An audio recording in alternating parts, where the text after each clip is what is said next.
Everyone, मैं आपकी हिंदी की टीचर हूँ। आज मैं आपको हिंदी व्याकरण के पाठ 2 वर्ण विचार को पढ़ाऊंगी।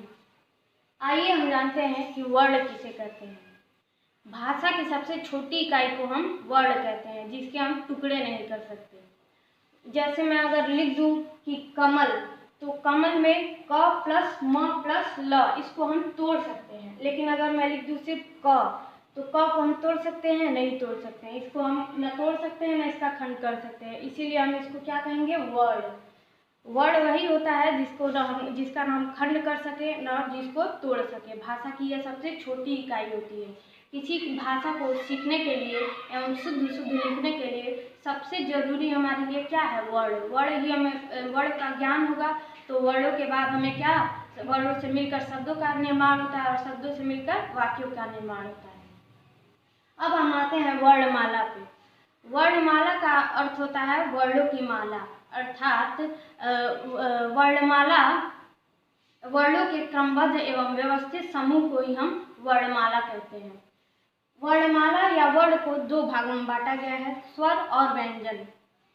स्वर हम उसे कहते हैं जिन वर्णों को बोलने के लिए हमें और किसी अन्य वर्ण की आवश्यकता नहीं पड़ती, उसे हम स्वर कहते हैं। स्वरों की संख्या 11 होती है। स्वर को बोलते समय हमें किसी भी प्रकार का रुकावट नहीं होता है। स्वर की संख्या 11 होती है, जिसमें है अ, आ, इ, ऊ, री, ए, ओ, औ। यहाँ पे हम अंग और अह को नहीं लिखते हैं। अंग अह के बारे में मैं आपको बाद में बताऊंगी। ये कुल मिला के स्वरों की संख्या हो गई 11। स्वर को हम 3 भागों में बांटते हैं, ह्रस्व स्वर, दीर्घ स्वर और प्लुत स्वर।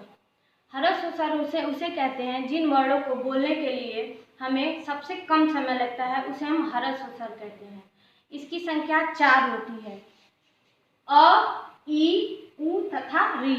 हम इसको देखेंगे अ, ई, ऊ तथा री, ये हमारे ह्रस्व स्वर होते हैं, ये 4 होते हैं। अब हम आते हैं दीर्घ स्वर पे। दीर्घ स्वर हम उसे कहते हैं जिनको बोलने में हमें ह्रस्व स्वर से दुगुना समय लगता है, यानी उससे थोड़ा सा ज़्यादा समय लगता है। इसकी अब हम यहाँ पे अ, ई, ऊ और री 4 हमारे हो गए ह्रस्व स्वर। उसके बाद जितने भी स्वर बचते हैं उन्हें हम दीर्घ स्वर में रख देते हैं, जैसे आ, इ, ऊ, ए, ओ और औ।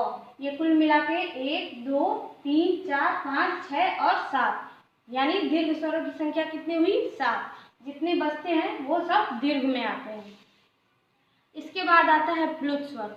प्लुत स्वर हम उसे कहते हैं जिनको बोलने के लिए हमें ह्रस्व स्वर से 3 गुना समय लगता है, यानी ह्रस्व और दीर्घ स्वर दोनों से ज़्यादा समय लगता है। इसका प्रयोग ज़्यादा नहीं होता, मगर किसी को बुलाने में या किसी को कोई भी चीज़ बोलने में जो हमारे खिंचाव महसूस हो, उसको हम प्लुत स्वर कहते हैं। जैसे हम लिखते हैं ओ,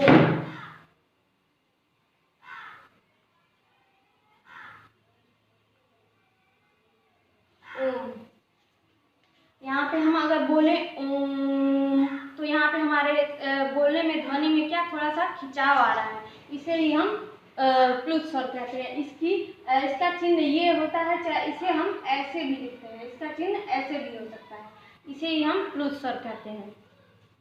अब हम जानते हैं कि हम व्यंजन किसे कहते हैं। जिन वर्णों को बोलने के लिए हमें स्वरों की सहायता लेनी पड़ती है, उन्हें हम व्यंजन कहते हैं। व्यंजन को हम 3 भागों में बांटा गया है, स्पर्श व्यंजन, अंतस्थ व्यंजन और ऊष्म व्यंजन। इन सबको समझने से पहले हम समझते हैं कि हम जब बोलते हैं तो हमारे मुख से जो ध्वनि निकलती है वो सिर्फ हमारे मुख से नहीं, हमारे गले से होते हुए हमारे मुख तक आती है।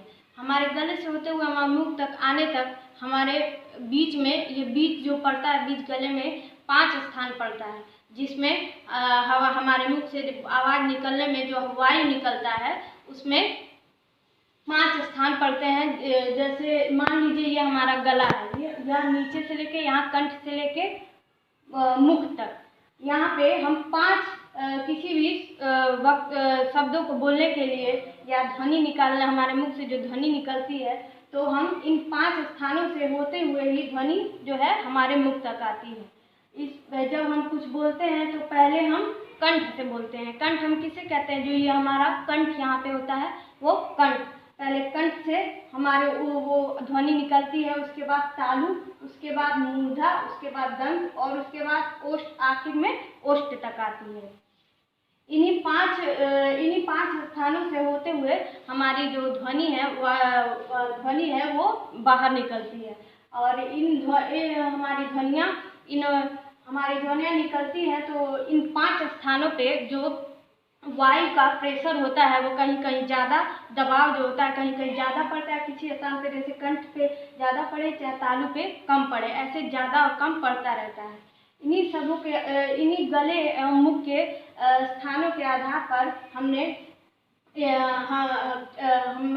व्यंजन को 5 वर्गों में बांटा है, जिसमें क वर्ग, च वर्ग, ट वर्ग, त वर्ग और प वर्ग है। अब हम जानते हैं स्पर्श व्यंजन किसे कहते हैं। जिन वर्णों को बोलने पर हमारे मुख से जो ध्वनि या वायु निकलता है वह जो ये 5 स्थान है उस सबों को छूते हुए हमारी वायु जो है बाहर निकलती है, इसे हम स्पर्श व्यंजन कहते हैं। ये 5 स्थानों को छूते हुए वायु हमारी जो है बाहर निकलेगी, ध्वनि जो है बाहर निकलेगी, इसे हम स्पर्श व्यंजन कहते हैं। स्पर्श व्यंजनों की संख्या 25 होती है, क्योंकि वायु जो है इन सभी व्यंजनों को छूते हुए तब बाहर निकलती है। जैसे क वर्ग, च वर्ग, ट वर्ग, त वर्ग और प वर्ग। क वर्ग के अंतर्गत 5 वर्ण आते हैं, क, ख, ग, घ और अंग। ऐसे ही च वर्ग, ट वर्ग, सारे वर्ग के अंतर्गत 5-5 वर्ण आते हैं। कुल मिलाकर 25 वर्ण हो गए, अर्थात स्पर्श व्यंजनों की संख्या कितनी हुई? 25। अब हम आते हैं अंतस्थ व्यंजन पे। अंतस्थ व्यंजन इसे कहते हैं, अंतस्थ मतलब होता है मध्य यानी बीच का। वे व्यंजन जो स्वर एवं व्यंजन के बीच में आते हैं उन्हें हम अंतस्थ व्यंजन कहते हैं। अंतस्थ व्यंजनों की संख्या 4 होती है, य, र, ल और व। अब हम आते हैं ऊष्म व्यंजन।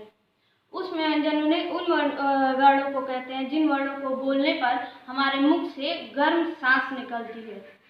जैसे हम इसकी संख्या 4 होती है, श, स, और ह। जैसे हम बोलते हैं श, स और ह, ऐसे बोलने पे आप देखिएगा, महसूस कीजिएगा हमारे मुख से क्या होती है? गर्म हवा निकलती है, इसलिए हम इसे ऊष्म व्यंजन कहते हैं। ये कुल मिलाकर हमारे व्यंजन कितने होते हैं? 33। क से लेकर ह तक हमारे कुल व्यंजन होते हैं 33। इसके अलावा 2 और अन्य शब्द आते हैं जो होते हैं ढ और ढ। ये शब्दों के पहले नहीं आते, ये हमेशा शब्दों के बीच में या अंत में आते हैं। जैसे मैं लिखूं अगर बड़ा, तो क्या हुआ? ये शब्द के क्या हुआ? अंत में आया। अगर मैं लिखूं पढ़ाई, तो क्या हुआ? ये शब्द के बीच में आया। ये क्या होते हैं? ये शब्द हमेशा शब्दों के वर्ड जो है हमेशा शब्दों के क्या होते हैं? बीच में आएंगे या लास्ट में आएंगे। इसके अलावा अंग और आवा, इनको हम क्या कहते हैं? अयोगवाह कहते हैं। ये न तो स्वर होते हैं और न ही व्यंजन होते हैं, इन्हें हम अयोगवाह में रखते हैं। अंग को हम अनुस्वार की तरह प्रयोग करते हैं एवं अह को हम उसकी तरह विसर्ग की तरह प्रयोग करते हैं। जैसे अंग है तो अंग को हम ऐसे, अंग को हम अनुस्वार यानी हम लिखे पंखा,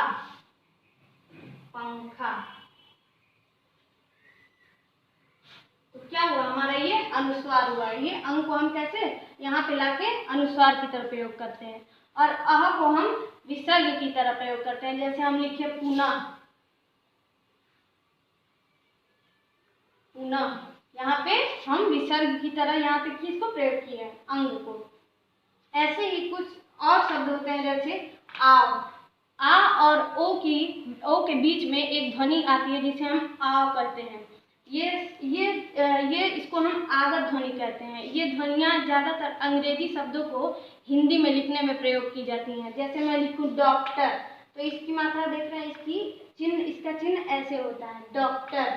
कॉपी लिखने में इस शब्द का इस चिन्ह का प्रयोग किया जाता है, इसे हम आगत ध्वनियाँ कहते हैं। अब इन व्यंजनों को छोड़कर कुछ 4 व्यंजन और होते हैं जिन्हें हम संयुक्त व्यंजन कहते हैं। इसमें छ, त, ज्ञ और श्र आते हैं। संयुक्त व्यंजन हम किसे कहते हैं? वे शब्द वे वर्ड जो एक दो या दो शब्दों से अधिक से मिलकर बने हो, उन्हें हम क्या कहते हैं? संयुक्त व्यंजन कहते हैं। जैसे छ हमारा मिला है आधा क और स से मिला के हम लोग का क्या बना है? छ। अब आधा त और र मिला के त्र, आधा ज और ञ मिला के ज्ञ, आधा श और र मिला के श्र। इसे ही हम क्या कहते हैं? संयुक्त व्यंजन कहते हैं। इसकी संख्या क्या होती है? 4 होती है। अब हम जानते हैं कि क वर्ग को अगर हम बोलने के लिए कहें कि क वर्ग के अंतर्गत 5 वर्ड आते हैं, तो अगर हम इसका पूछें कि उच्चारण स्थान क्या है, तो इसका उच्चारण स्थान होता है कंठ। च का उच्चारण स्थान होता है तालव्य, ट का उच्चारण स्थान होता है मूर्धा, त का होता है दंत और प वर्ग का होता है ओष्ठ। ऐसे आप जैसे बोलेंगे तो आपको बोल के पता चलेगा। जैसे आप बोले प, फ, ब, भ, म, ऐसे बोलने पे पता चला दोनों ओठ आपस में मिल रहे हैं, यानी ये क्या है? ओष्ठ, ओष्ठ वर्ग है। ओष्ठ उच्चारण स्थान इसका क्या होगा? ओष्ठ। ऐसे ही आप बोलेंगे त, थ, द, ध, न, दांत जो है हमारी जीभ जो है दांतों से टकरा रही है, इसीलिए क्या है? ये दंत। ऐसे ही इसको बोल के हमें पता चल जाएगा कि ये किस उच्चारण स्थान में आता है। इसके अलावा हम जानते हैं कि हम देखते हैं कि वर्ण विच्छेद क्या होता है। वर्ण विच्छेद हम उसे कहते हैं जो एक वर्ण कोई वर्ण हो उसको अलग अलग करना। विच्छेद का अर्थ होता है अलग करना, तोड़ना। जैसे मैं अगर लिखूं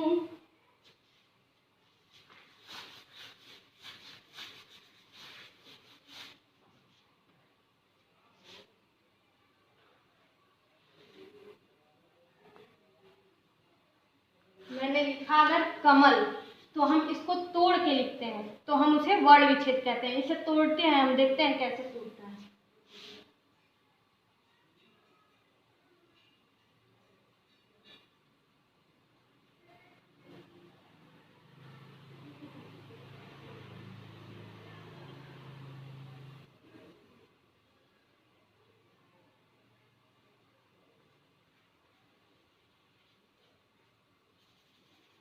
ये हो गया कमल।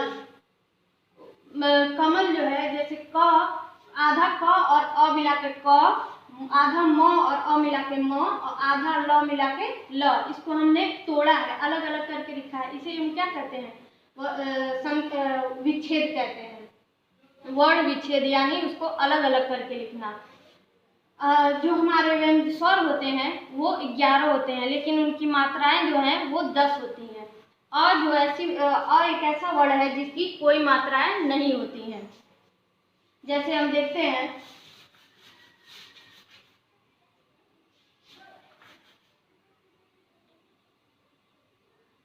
जैसे हम लिखते हैं क।